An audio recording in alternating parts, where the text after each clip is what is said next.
15 मार्च से दोस्तों Turkish visa start हो गया था। जब ये वीज़ा स्टार्ट हुआ तो स्टार्ट होने के वक्त में ये बायोमेट्रिक के साथ में आया था। दोस्तों इसका मतलब ये था कि हर उस एप्लीकेंट को जिसकी उम्र 8 साल से ऊपर है उसको वीज़ा फैसिलिटेशन सेंटर में आना ज़रूरी था, बिकॉज वहाँ पे उसको बायोमेट्रिक डिटेल्स देने थे। बायोमेट्रिक डिटेल्स का मतलब आपकी फिंगरप्रिंट्स लिए जाएंगे और आपकी एक लाइव फोटोग्राफ ली जाएगी।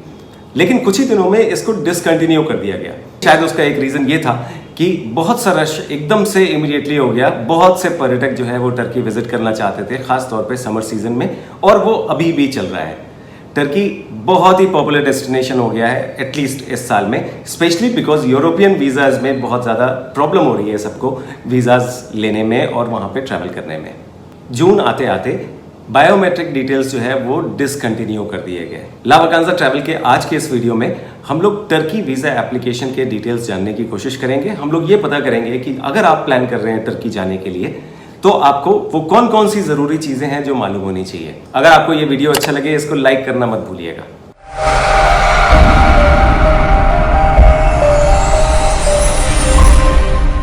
जब आप टर्की जाने का प्लान करते हैं दोस्तों और टर्की वीज़ा एप्लीकेशन की तैयारी कर रहे होते हैं, सबसे इंपॉर्टेंट चीज़ जो है वो है ये मालूम होना कि आप अपनी एप्लीकेशन कहाँ करेंगे। वैसे तो टर्किश एम्बेसी जो है वो दिल्ली में मौजूद है, उसके अलावा मुंबई में भी उनका एक काउंसलेट है, उसके अलावा हैदराबाद में भी टर्किश एम्बेसी का काउंसलेट है। जब हम लोग देखते हैं कि हमारा पासपोर्ट फर्ज करिए कि वो दिल्ली का है तो वो कहाँ पे अप्लाई होना चाहिए, तो उसमें ज्यूरिडिक्शन का रोल आता है दोस्तों। अगर आपका पासपोर्ट नॉर्थ इंडिया या नॉर्थ ईस्ट इंडिया से है, इसके अलावा अगर आप भूटान से हैं, आप नेपाल से हैं या फिर आप मालदीव से हैं, तो आपकी एप्लीकेशन जो है वो टर्किश एम्बेसी दिल्ली में आएगी। टर्किश एम्बेसी दिल्ली का मतलब ये नहीं है कि आपको एप्लीकेशन करने के लिए वहाँ तक आना पड़ेगा। इसके वीज़ा फैसिलिटेशन कई सारे हैं जहाँ पे जाके आप अपने बायोमेट्रिक डिटेल्स भी दे सकते हैं जब भी ये दोबारा कंटिन्यू होंगे, और वहीं पे आपकी वीज़ा एप्लीकेशन हो जाएगी।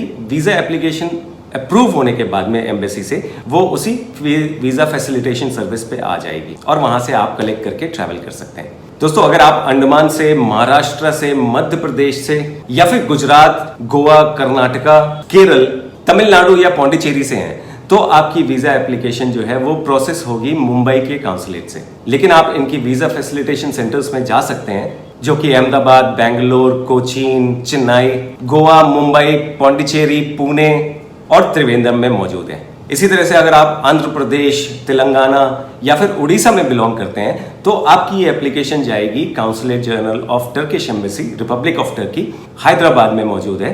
लेकिन जब आप एप्लीकेशन करना चाहते हैं आपको हैदराबाद के वीएफएस सेंटर में जाना पड़ेगा।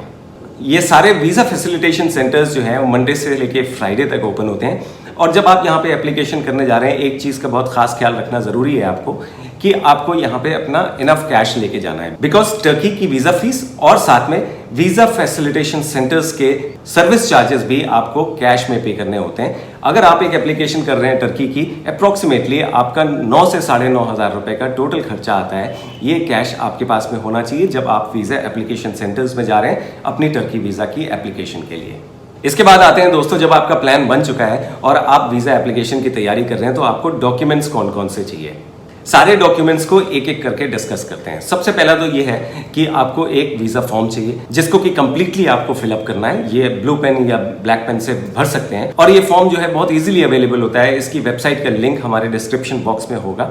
फॉर्म भरने के बाद में दूसरी जो सबसे खास चीज़ है वो है आपका पासपोर्ट। सबसे इंपॉर्टेंट है कि ये वैलिड होना चाहिए कम से कम 6 महीने के लिए, अच्छी कंडीशन में होना चाहिए और इस पे कम से कम 2 पेजेस आपके खाली होने चाहिए जिस पे वीज़ा की स्टैंपिंग होगी। तीसरी चीज़ आपको ख्याल रखनी है दोस्तों, आपकी फोटोग्राफ। ये फोटोग्राफ का साइज़ जो है हर एम्बेसी का स्पेसिफिक होता है, बिकॉज उनके सिस्टम्स इस तरह से बने होते हैं। टर्की की एप्लीकेशन के लिए आपको 2.5 इंचेस बाई 2.5 इंचेस की फोटोग्राफ चाहिए होती है। इसमें आपका फेस बहुत ही प्रोमिनेंटली दिखना चाहिए, वाइट बैकग्राउंड होना चाहिए, मैट फिनिश होना चाहिए और ये फोटोग्राफ आपकी बिल्कुल रिसेंटली ली जानी चाहिए। चौथा पॉइंट है इंपॉर्टेंट दोस्तों, कवरिंग लेटर। आपका कवरिंग लेटर जो होता है, किसी भी एम्बेसी में आप जाएं तो ये कवरिंग लेटर आपके डिटेल्स देता है, आपकी फैमिली जो आपके साथ में ट्रैवल कर रही है उनके डिटेल्स देता है, अपने एक प्लान के बारे में डिस्कस करता है कि आप वहाँ पे जा रहे हैं, आपका टोटल प्लान क्या है, और उसके बाद में खर्चों के बारे में भी बात करता है कि आप किस तरह से वहाँ पे खर्च करना चाहते हैं और उसको कौन फाइनेंस कर रहा है। ये सारी मोटी मोटी चीज़ें आपकी कवरिंग लेटर में आती हैं। अगर तो आप बिजनेस में हैं दोस्तों तो ये कवरिंग लेटर जो है ये आपके लेटर हेड में होना चाहिए, साइंड और स्टैम्प्ड होना चाहिए इन ओरिजिनल।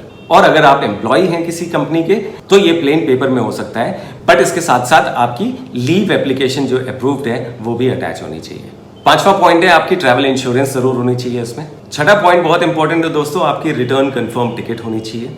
सातवां पॉइंट ये है कि आपकी होटल कंफर्मेशंस, हो सकता है आप इस्तांबुल जा रहे हैं, हो सकता है आप अंतालिया जा रहे हैं, साथ में हो सकता है कुसुदसी जा रहे हैं या फिर कैपाडोकिया जा रहे हैं। इन सारी जगहों पे जो आपकी आइटनरी के हिसाब से प्लान बना हुआ है आपका, उनकी होटल कंफर्मेशंस भी आपको इस एप्लीकेशन के साथ में अटैच करनी है। आठवां पॉइंट ये है दोस्तों कि आपके पास में आपकी बैंक स्टेटमेंट होना भी बहुत जरूरी है। ये रिसेंट बैंक स्टेटमेंट होती है जो कि इन ओरिजिनल होनी चाहिए और साथ में बैंक के द्वारा स्टैम्प भी करी होनी चाहिए। आपको अपनी उसी बैंक की स्टेटमेंट निकालनी है जिसमें आपके पास में इनफ सेविंग्स हो, जो कि क्लियरली कोरिलेट कर पाए कि आप ट्रैवल कर रहे हैं, इतने दिनों के लिए ट्रैवल कर रहे हैं, जितना खर्चा होना है आपके पास में उतना आपके बैंक अकाउंट में शो हो रहा है आपकी बैंक स्टेटमेंट में। इसके अलावा अगर आप एम्प्लॉय हैं तो आपके लिए सैलरी स्लिप्स बहुत इंपॉर्टेंट है।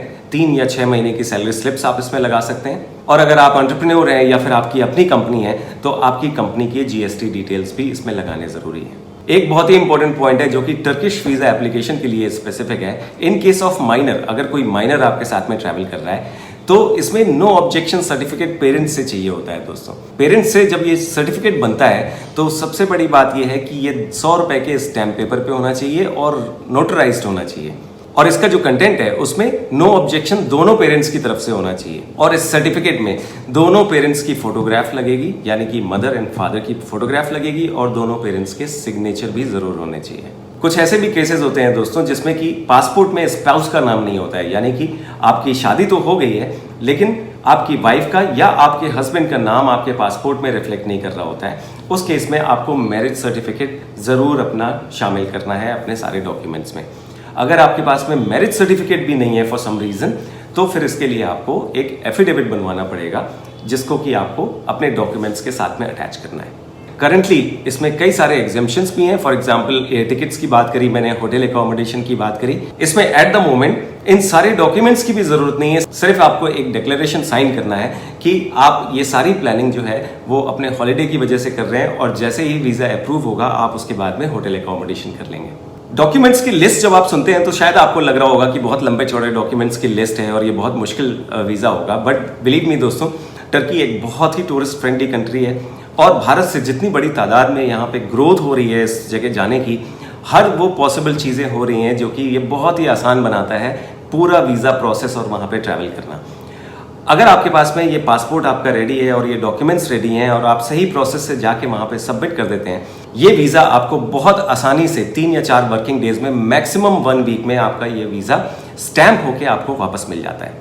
इसके अलावा अगर आपके पास में, जिसमें कि बहुत सारे भारतीय पर्यटक ऐसे होते हैं जिनके पास ऑलरेडी यूके, यूएस या शेंगेन स्टेट्स का वैलिड वीज़ा है और अगर आपके पास में ये वीज़ा है वैलिड, तो आप ई वीज़ा की भी एप्लीकेशन कर सकते हैं जो कि आपको सेम डे मिल जाती है। ये एक पेपर वीज़ा होता है जिसको लेके आप बड़े आराम से ट्रैवल कर सकते हैं। कई ट्रैवलर्स ऐसे भी होते हैं जिनका वीज़ा स्टैम्प जो पासपोर्ट में है वो एक्सपायर भी हो चुका होता है, बट वो ऑलरेडी रेजिडेंट हैं। कुछ स्टूडेंट्स हैं जो कि यूके में रह के पढ़ रहे हैं या फिर फ्रांस में रह के पढ़ रहे हैं और उनका जो रेजिडेंस कार्ड है या रेजिडेंस वीज़ा है वो वैलिड है। आप उस कार्ड के बेसिस पे भी ये वीज़ा एप्लीकेशन कर सकते हैं। बट ये ज़रूरी है याद रखना कि जब भी आप ट्रैवल करेंगे टू टर्की तो जिस डॉक्यूमेंट के बेसिस पे आपका वीज़ा एप्लीकेशन हुआ है वो डॉक्यूमेंट भी आपके पास में होना चाहिए, बिकॉज ये चेक किया जाएगा कि वो वैलिड है डॉक्यूमेंट की नहीं है, प्लस आप उस डॉक्यूमेंट की पोजीशन में है कि नहीं है। तो ये तो थी सारी इंफॉर्मेशन करीब करीब जो कि टर्की वीज़ा एप्लीकेशन के लिए बहुत ज़रूरी है। इसके बाद भी अगर आपके पास कोई सवाल है दोस्तों, आप हमारे कमेंट बॉक्स में लिख के हमसे पूछ सकते हैं। हमारे कंसल्टेंट्स की कोशिश होगी कि जल्दी से जल्दी उन सारे सवालों के जवाब हम लोग आपको दे पाएं। और अगर आप टर्की में ट्रैवल करना चाहते हैं, आप बियॉन्ड वीज़ा, आप हॉलीडे की प्लानिंग में भी हमारी हेल्प चाहते हैं, आप हमारी वेबसाइट पे कभी भी विजिट कर सकते हैं। हमारे कंसल्टेंट्स को बहुत खुशी होगी आपकी किसी भी तरह से हेल्प करने में। मिलते हैं दोस्तों अगले वीडियो में।